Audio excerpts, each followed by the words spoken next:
पद्धत वेगवेगळी असते, पण इथं मी अशाच प्रकारे भात घालते. आता दम बिर्याणी वेगळ्या पद्धतीने करतात. आता जर कढईमध्ये आपल्या फटाफट करायची असेल तर अशा प्रकारे. तर पाणी पण मी गरम घेतलं बरं का, लक्षात ठेवा.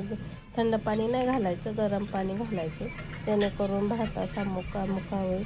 आणि हे तांदूळ पण घरचे बरं का, घरचे म्हणजे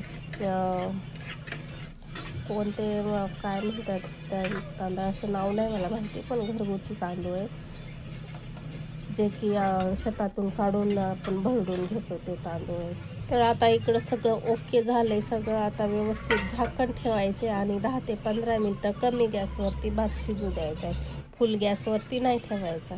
तर इकडं आपण ग्रेव्ही तयार करायला घेऊ. आपण पेस्ट आधीच करून घेतली होती, तर याच्यात पण लाल तिखट, हळदी पावडर, धना पावडर टाकायची आणि थोडासा गरम मसाला टाकायचा, जो जेवढा होता